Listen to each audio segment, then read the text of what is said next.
I'd like to invite you to stand up if you'd like to. Join us. You can clap your hands. We're going to sing about God's great love.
Good, Jonathan. You were awesome.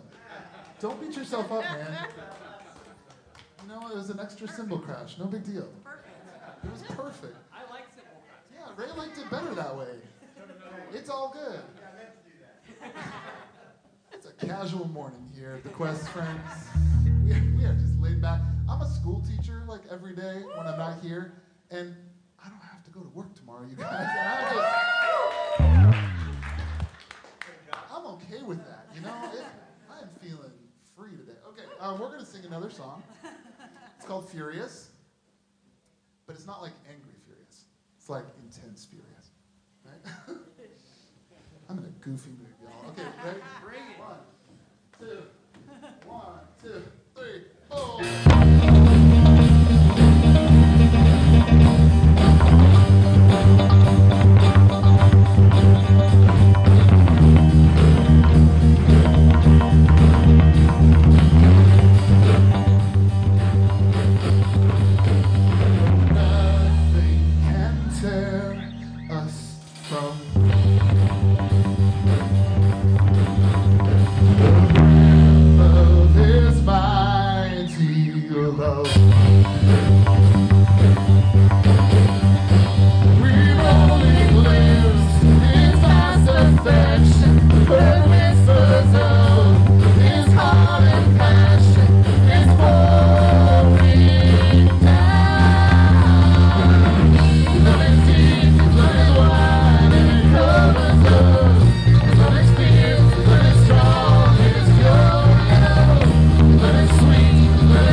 We're going to introduce a new song. It's by a band called Third Day. Maybe you've heard of them.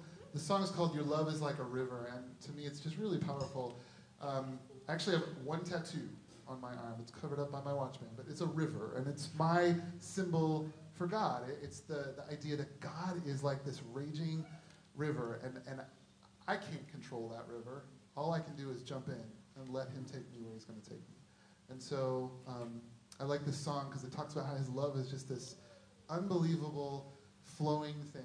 And we can just choose to jump in and be a part of it. So as you get to know it, you can sing with us. 1,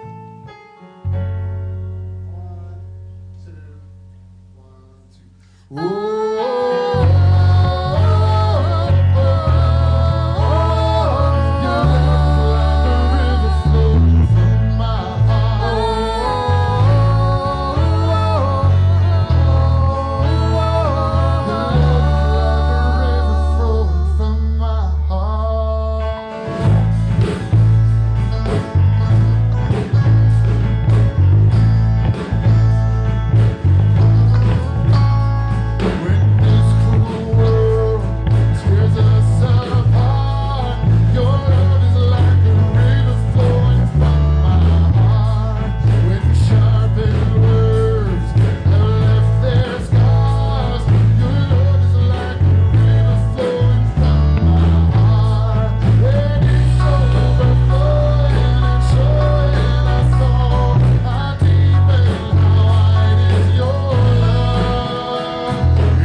We'll all get familiar with it. That was awesome, by the way, to have a dancer down here right in front. This is an awesome morning. Will you pray with me? God, thank you for your great love that really does flow throughout everything if we have the eyes to see it. And so, God, we just want to be a part of that flow this morning. And so in this hour, will you show up, reveal yourself, speak to us, show us who you are. And no matter what that looks like, no matter how we encounter you this morning, help us to say yes. Help us to be open and willing to say yes to you. God, help us to be the community of love and welcome that you've called us to be. And we pray all this in the name of Jesus the Christ. Amen. Welcome to the Quest this morning. We're glad that you're here. It's awesome. Welcome those of you watching on Facebook Live. If anybody wants to check in, I say this every single week. It's a great way just to let people know in your world, your social media world, where you are and why they might want to join you sometime. Take a minute and greet each other. Make sure that everyone feels welcome. Give a hug or a handshake. Meet somebody new.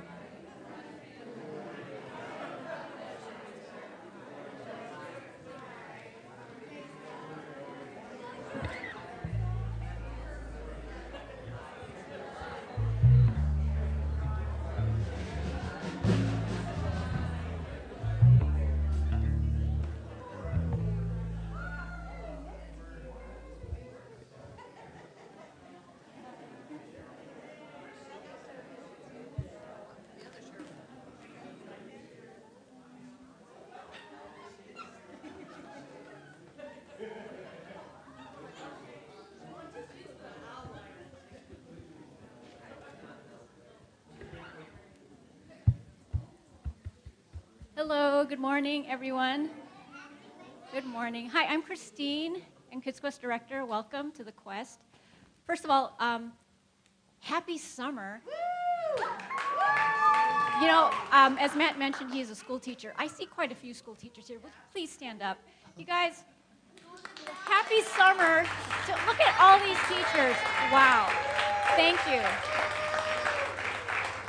I just have to say, for teaching our children this past year, thank you. You have a well-deserved summer vacation. So grateful for all of you. One quick announcement, but very important. Save the date, June 24th. After service, we're going to have a congregational meeting. And the Quest leadership team will give us updates on the finances, the property, and the pastoral solutions team. And the QLT will also present the 2018 budget, so we need you here to affirm that budget. That's the only announcement. So June 24th, that's in 2 weeks. You will get an email reminder. Also, all the kids are going to stay in here today.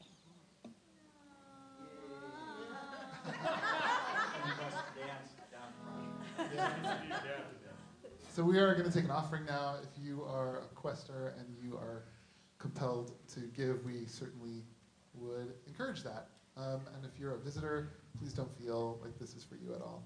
We just want to support what God's doing here in Nevada. So give as you feel led. This is a song called Your Grace Finds Me.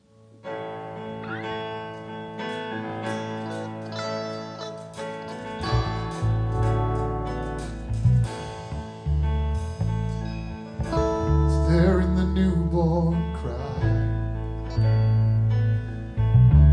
there in the light of every sunrise, there in the shadows of this life, your great grace. It's there on the mountain top, there in the everyday and the mundane, there in the sorrow and the dancing, your great grace, oh such grace. From the creation to the cross, there from the cross into eternity,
Good morning. How are y'all? Real good. Good.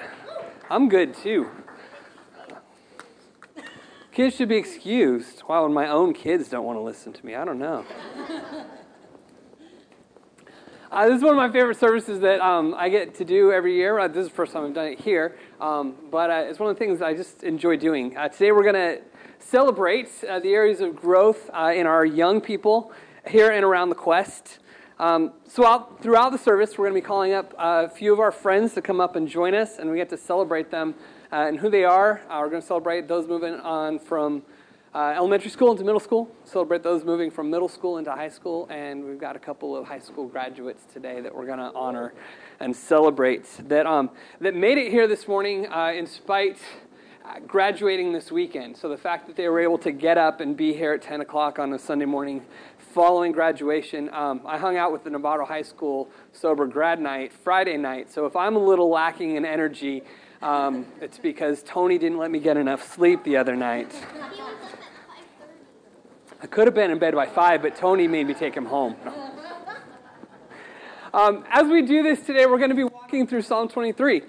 And what it means, we're going to walk the rest of us through what it means to grow and to be formed in our own faith as we encounter different phases that we go through, similar to what kids go through as they grow. So I want to read this for you real quick. Psalm 23. The Lord is my shepherd, I lack nothing. He lets me rest in green meadows. He leads me beside peaceful streams. He renews my strength. He guides me along right paths, bringing honor to his name. Even when I walk through the darkest valley, I will not be afraid, for you are close beside me. Your rod and your staff protect and comfort me. You prepare a feast for me in the presence of my enemies. You honor me by anointing my head with oil. My cup overflows with blessings. Surely your goodness and unfailing love will pursue me all the days of my life, and I will live in the house of the Lord forever. I've found it strange. We read this psalm at funerals and graveside services because of that one line, "Yea, though I walk through the valley of the shadow of death." And so we think this has to do with dying and death. But I don't think this psalm is about dying. I think it's very much about life and living. It's about living in complete dependence on and in awareness of who God is. Today, I've divided Psalm 23 into 4 different parts. And as we get to each part, we're going to celebrate each stage of development and each area of graduation and promotion. And we're going to apply a verse or two to where our young people are in their development. And along the way, each one of us are going to be reminded about how life is more abundant when we are being formed in the image of God. We do have there's one young lady here at the Quest, Brielle, who has finished kindergarten. She's not here this morning, but wanted to celebrate her. She would not have come up here. She would have been very shy about that. But when we were in Indiana, I used to go and visit the elementary school and have lunch with the kids and hang out with them. And I would do that once a week. And when I would get to the amazing kindergartners, there are 3 things that would happen. First thing is I would give a bunch of high fives. And there would be kids that didn't know who I was, but knew that I was the guy that gave high fives. And they would just shoot their hands up, and it would just cause a disruption in the cafeteria, because everything they wanted was just quiet and order. So the lunch ladies would be like, I'm like, kids, hold on. They're not going to let me come back if you are going crazy. Stay in your seat. I'll get to you. So they gave a whole bunch of high five. The second thing is they would always ask if I remembered their names. Now you're talking about 2 or 3 classes worth of kindergartners. Some of them I had relationships with in the community, and others I didn't. And they would tell me their name like every week. And I'm like, I'm not seeing you anywhere else. Why are you expecting me to remember your name? But they expected me to remember their name, and they loved hearing their names. If I remembered them, they lit up when that happened. And the third thing that would happen in visiting kindergartners is I would open up many lunch boxes, drink boxes, and fruit snacks, and cheese sticks, and all of the packages that come along the way. The worst ones were the ones that had a whole bunch of liquid in them, but they were the peel, and had to be very careful not to spill it everywhere as you're peeling that lid. It's so hard. But I got to do that for them, and they were like, here, could you do this for me? Could you do this for me? And they were so bold in their asking. Like, hey, I need help. Oh, okay, I can do that for you. Great. And here's what's happening with these guys at this stage of their life. Kindergartners and those of you who are preschoolers, they're shouting, can you see me? Can you see who I am? Do I have your attention? Look at me. They want to know if they have your attention. That's why we give high fives. That's why they want you to know, do you know my name? That's why I listen to them say the craziest, most unfiltered things. That's the great thing about that age is they say it all. If they're thinking it, they're saying it, and you're like, you're not supposed to say that, right? But it's so good because they're learning their words and they're learning their ideas and they want to be heard, and it's amazing and it's beautiful. Have a conversation with a 5-year-old and see what that's like. Talk to them about what they're interested in, and then just listen and ask questions, and they will just tell you everything that's going on in their world. These guys are also at a stage where they need shepherding. They need help. The first part of Psalm 23 is just this. It's, the Lord is my shepherd, I lack nothing. 5-year-olds need assistance with impossible-to-open lunch wrappers and juice boxes. And so you and I lean in and we give them high fives. We engage them. We pay attention to them. And we demonstrate that because we're around, that they lack nothing. When we engage them as we talk about Jesus, they learn that they can trust Christ too as they experience God as family. It's not just kindergartners who need a shepherd. We all do. You, me, that guy back there. Jesus told many stories comparing us to sheep and himself to a shepherd. And we all need to know that the shepherd is taking care of all of our needs. We all need to know that we lack nothing. We all need to know that there's this incredible mystery in the work of God in our lives. And as we grow in our understanding and our awareness of God's loving presence all around us, we are becoming truly aware that we truly lack nothing. There's nothing that we lack. God has given us abundance in who we are. So the Lord is our shepherd. We lack nothing. And we all need permission to act like a child as we approach God, where we shout, "Look at me," asking for God's attention. I've discovered throughout scriptures the story of God's people. People are saying, they're calling out for God, they're calling out for help, and God hears them. I think that's a common narrative throughout Scripture, common narrative throughout the story of God as we've shared it and passed it on to one another, is we shouted, "God, I need you," and God hears our cries and rushes to our attention. Our hearts cry out to God, "God, do you know my name? Will you help me with this basic need?"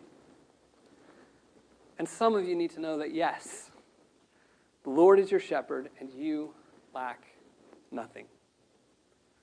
So as you contemplate your need for a shepherd, did any of our 5th graders show up today? No? Man, they're here. The two that we knew of, Anthony and Sophia, are both heading into middle school. They've finished their elementary. Are they here? Is Anthony here? Anthony, come on up. Where are you at? There he is.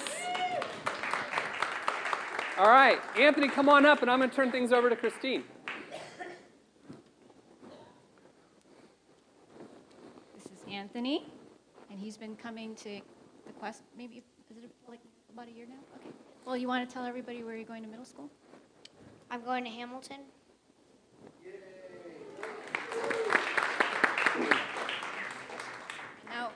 And now you officially get to hang out with Sweet. these guys. Quest student. All right, Anthony, you can have a seat.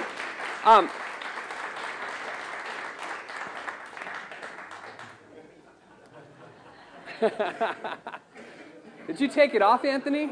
All right. Truly becoming a middle schooler. I'm too cool for this. And Anthony, you are. You really are. I love young people. They're incredible. And Anthony's a good dude. Looking forward to having him hang out with us and Quest students and seeing where that goes. It's going to be good. Psalm 23, 2 and 3 says this. He makes me lie down in green pastures. He leads me beside quiet waters. He refreshes my soul. He guides me along the right paths for his name's sake. My friends at this stage are all about attempting things on their own. You're going to try to help them like you used to, and they will stop you saying, I've got this. They're developing their own friends, and their friendships are becoming super important to them. The most important question they're going to be asking is who else is going to be there when you ask them to go somewhere. It's why we sign them up for team sports. It's why sometimes we start bringing our kids to church, hoping to find them the right friends, the right influences. And this is where much drama starts happening in their lives, because their groups are starting to form. Sadly, some kids end up on the outside wanting to know who likes them, and very intentionally wanting to be liked by the friends that they like. Like it or not, they're going to start having crushes, but they'll never tell you. Because inside, they're starting to feel like, I've got this. I can handle this. But they still need shepherding. We all still need shepherding. They need shepherds who will make them lie down in safe places where their needs will be met. They need shepherds who will handle their schedules and make sure they have time for quiet. They need friends, adult friends, who know how to refresh their souls. They need shepherds who will guide them along the right paths. They need shepherds who will say to them, yep, you totally have got this. And guess what? You, me, that guy back there, we all need shepherding. Because I have a tendency to keep busy. I have a tendency to say yes to too much. I have a tendency to avoid quiet. Refreshing my soul is for another day, another time, and I end up exhausted. And in my exhaustion, I forget or I can't see the right paths. So I need Christ. And I need to follow Christ up the mountaintop, away from people for a rest. I need to follow Christ to the other side of the lake to reconnect with the Father. I need to take a nap in the boat with Christ in the middle of the storm. Because when I don't follow Christ to these places, then I'm too exhausted to remember to follow the right paths. I'm sure each of you could remember your darkest moments that you've walked through. And I would offer up that in those exhausted moments, or in those dark moments, were your most exhausted times. You would lack sleep. You were tired. You were at the end of yourself. And dark happened. Your guard was down, and you let failure happen. I once crashed my car. I told this story a couple months ago at the wheel because I said yes to too much. I fell asleep at the wheel because I said yes to so much. I was saying yes to a whole bunch of good things, but it was too much. By the grace of God, I was unhurt and I didn't hurt others in that moment. But most of the time, that isn't our story when we crash. So we need a shepherd who knows our needs, a shepherd who makes us lie down. And one more thing here. Sheep don't lie down in isolation. They are safest in flocks. And don't miss this as we read Psalm 23. All of this is happening in groups. I said earlier, fifth graders going into sixth grade need their friends. And so do you. And not just our family groups, we also need one another. And I'm glad you guys are here today, experiencing this together. But you're all facing me right now, listening to me. We need a whole lot more of huddling and facing one another and listening to one another and talking and sharing stories. We need to know who our friends are. We need a community group. We need to encourage groups that meet together in our homes. And as the student life director here, one of the things that we're trying to do is create opportunities for young people to have a group of people to go to that are their safe friends, that are the people that will love them regardless of what is happening in their lives. And they need adults who can help shepherd them.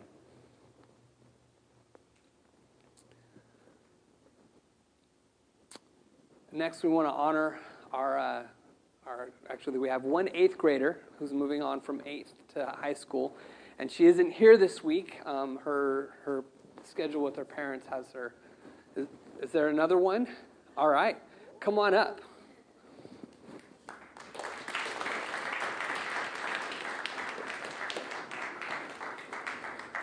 I've got a gift for you. This is a trophy for finishing middle school. Congratulations. All right, and you get to choose one of these. All right. And then our friend Annalisa Bacon isn't here this weekend. Oh, come on. What was your name again? Raina. This is Raina. And you've been around here before, haven't you? Yeah, Okay. But I moved, so I haven't been Okay. here for a while. Well, we're glad to have you back, and I'm glad to meet you today. And which high school are you going to go to? I'll be going to Hilo High School in Hawaii. What? All right, we're all going to move with her. That's amazing. Congratulations. Well done. All right, we'll let you have a seat. So I was saying, our friend Annalisa Bacon's not here today. She really wanted to be here. She's like, I want to get used to the candy necklaces from Christine. I'm like, I got other gifts for you. We'll take care of you. She just wasn't able to make it today. But I want you guys to know who she is and honor her. She'll be heading to Novato High School in the fall. So she's telling me she's going to run track, but not cross country. I'm like, all right. I'm like always recruiting. Maybe she'll get Mrs. Hausler for math too. That would be great. Congratulations. Finishing middle school, moving on to high school. Psalm 23:4 says this: Even though I walk through the darkest valley, I will fear no evil, for you are with me. Your rod and your staff, they comfort me. Remember middle school and high school? Remember all the drama? Remember your body and your face freaking out on you? For many of our students, this feels like the valley of death. This feels like as bad as it's going to get. Middle school is rough. Relationships form and break up frequently. And the differences in each of these young people begin to really stand out. And it leaves them asking, where do I belong? So these friends of ours need community. Real community. People who know them, who will let them change while still having a place to belong. They're starting to have ideas of their own and are processing them out loud. Sometimes they're going to have an idea that's quite different than yours. But they need that space to process that idea. They're discovering meaning in the world around them, and that comes from the community that is around them. So they need shepherds who will walk with them through the valley of the shadow of death, to walk with them through their darkest valleys. They need shepherds who will help them fear no evil because they know who they belong to. They need shepherds who aren't looking to beat them with rods and staffs, but who will use discipline to bring comfort.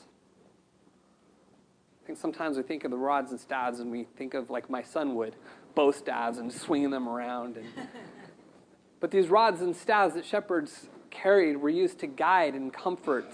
The presence of the staff meant that they were with somebody that was going to take care of them, that was going to beat away the evil things that were seeking to devour and destroy them.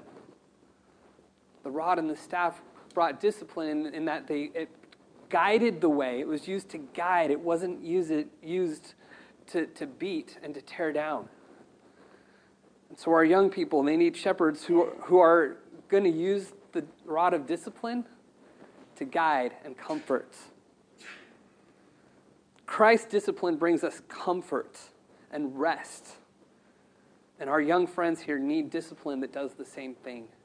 They need adults who discipline in a way that brings comfort and rest and helps them to discover the life around them. So we as a community want to invite those entering high school to explore the meaning of the world. And as a faith community, we believe that any quest for real truth results in finding Christ, results in finding love. We believe that Christ leads us to the truth. Can we trust that God will lead our students to what is true?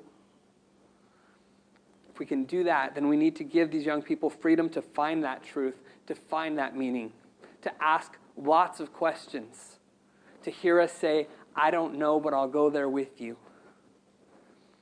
Students, we want you to know that we want to help you in your search for meaning. We invite all of your questions and all of your doubts. And we invite you and want to help you process those questions and doubts by first listening, then understanding, and then asking follow-up questions.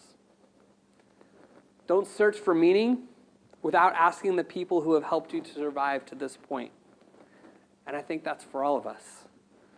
In our search for meaning, in our search for hope, in our search for love, we need to ask the people who have been there, done that. The people that have guided us along the way. Because they've helped us to survive. Students, we want you to know that you will always have a place to belong here at the Quest. So here we are, each one of us. We all need a shepherd. We are dependent on Jesus to walk us through our darkest valleys. We are dependent on God to help us not be afraid of evil because God is with us. Listen carefully to this because I see too many religious people afraid of evil as if they forget that God is with us. Walking in fear of the things that are going on around us because we forget that God is with us. And because God is with us, we shall fear no evil. There's no reason to fear because love conquers fear. And in the presence of God, we experience all that there is to know about love. So there is nothing to fear. We may see things that for a moment shake us. But when we're walking with God and when we're in the presence of God, we realize that God is with us. There's nothing to fear.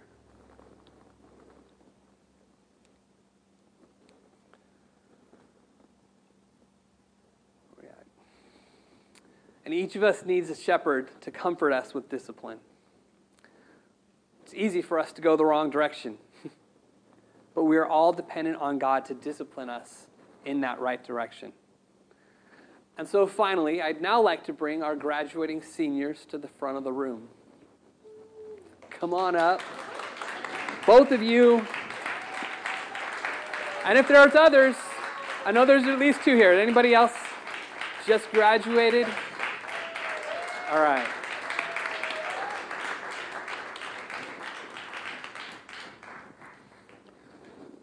I have gifts for you.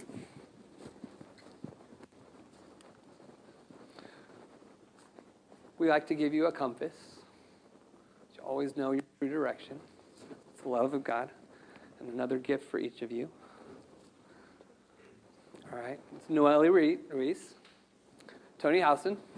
Where'd you graduate from? San Marin. All right. And where's next? What? I'm going to Lawrence University in Wisconsin. Wisconsin. All right. So if anybody would like to donate some really heavy coats, some snow boots, all right. Tony, what about you? Going where for 2 years?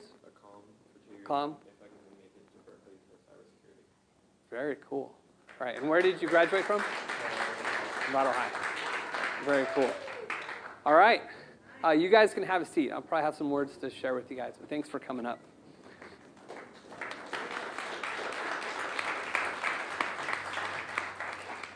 Those two especially, I've been here a year. And one of the hardest things in youth ministry is to show up and get high schoolers to buy in and believe what you're doing. And these two did immediately, and they've shown up and shown great support and been a part of things. So I've really appreciated their friendship and who they are. Bummed that they're going to be going elsewhere, but excited about what God's going to be doing in them. Wisconsin, wow. So I was hoping for Whittier for you, but it's all good. Psalm 23, 5 and 6 says this: You prepare a table before me in the presence of my enemies. You anoint my head with oil. My cup overflows. Surely your goodness and love will follow me all the days of my life, and I will dwell in the house of the Lord forever. Can I tell you the injustice that we do to our young people when we make dwelling in the house of the Lord all about someday in heaven? Teens aren't thinking about someday in heaven. Most of us aren't thinking about someday. We're trying to survive. We're trying to get past today. We want to be here in 10, 15 years. Nobody's got this plan of, I'm just going to kind of casually wait until heaven shows up. And we do an injustice to people when we make the good news about God about someday somewhere else. Because God is wanting to be with us right here and right now, in this place, in this time. God has life for our students right here, right now. God has life for you right here, right now. If our good news is about someday in heaven, we're preaching a gospel that's irrelevant to most people around. Our gospel must always be about God with us right here, right now, and then into forever. So the big question for each of our senior graduates is, what's next? It's the question they're asked 1 million times at their grad parties, and every question that we ask them that question is the question everybody that they're running into. Everybody's like, you graduated, what are you doing next? And they've repeated that statement over and over again. That's why Tony quickly mumbled it. He's told 10,000 people that story, and so now it's all just become one word, right? They have answers. And those answers are about getting up and moving on to something else, moving on to something new, moving on to something better. And they're moving away from us, and they're becoming their own person. They've done kid things for the last time. And they're becoming emerging adults, full of their own ideas about the future of the world. And the shepherd's job has been to prepare a table for them. The shepherd anoints them and mobilizes them to pursue their own calling. And then the shepherd pursues them with goodness and love all the days of their life. Tony and Noelle, we want you to know that we believe in your ability to go out and live life. We want you to know that wherever you go, our love will not just follow you, but it will pursue you. You will always have a place to belong here. There is nothing that you can do or say that will keep us from loving you. You will win and we will celebrate you. You will fail and we will pursue you with love and grace. Please know that every single one of us in this room messed up in a time of transition in our lives. There's no expectation of perfection. You're going to learn a whole lot along the way, probably more from the mistakes than from the times that you get it right. And you're going to mess up. But when that happens, you will always have a place with us. People that are dependent on Christ for forgiveness and for mercy.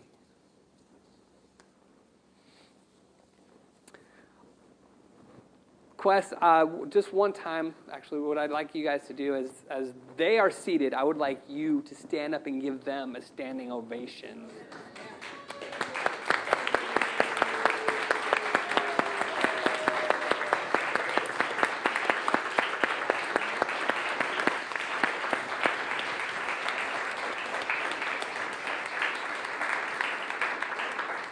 Rock stars. All right. Music team, come on up, as we're just about ready to finish.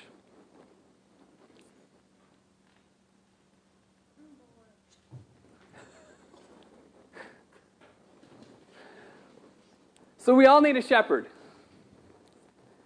Not a get me to heaven shepherd, but a daily living with me shepherd.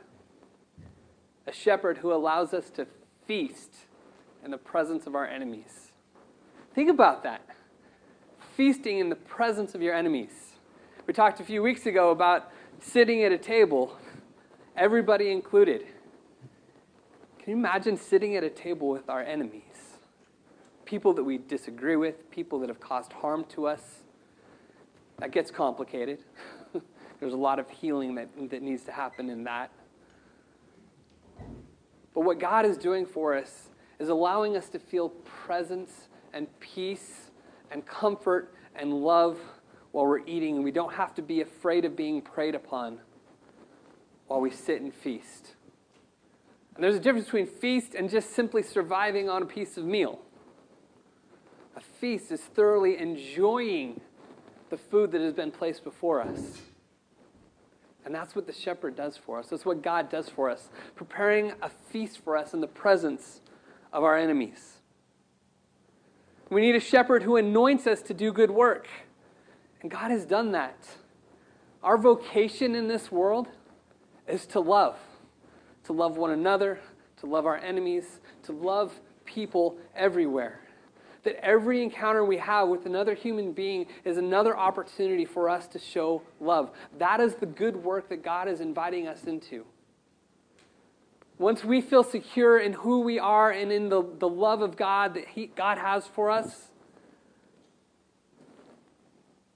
we then are free to go and do the work that God has given to us. Our graduates are now free to go out and do the things that they're allowed to do now that they have that diploma. There's rights and privileges and things and expectations that they have based on that right. They're free from having to ever go to school again. Now school is about a choice and choosing to study what you would like to study, choosing a degree, choosing what's next. And God is sending us goodness, is giving us good work to do. We need a shepherd who follows us with love and goodness all of the days of our life. And I love the pursuit word. That God pursues us with love and goodness. Wherever we're going, God's chasing after us, giving us love, giving us community, giving us everything that we need to live in this life. So we have a shepherd in whom we lack nothing. We can depend on Christ to reveal our true selves and overcome the death that is around us. And God wants us to experience God with us as love. God wants to shepherd us as we walk in the way of love, and God is always patient with us on our journey, on our quest. We have a shepherd in whom we lack nothing. We introduced this song last week as a blessing as we prepare to leave. So you can just echo what I sing. It's from the book of Numbers. God gave this to Aaron to speak over the people of Israel as a blessing. It goes like this. May the Lord bless you and keep you. May the Lord bless you and keep you. May the Lord make his face to shine on you. May the Lord make his face to shine on you. And be gracious to you. And be gracious to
Thank you for joining us today. As you leave, may you go knowing that you have a shepherd in the Lord in whom you lack nothing. You are fully loved, fully invited to the presence of God. Go with God.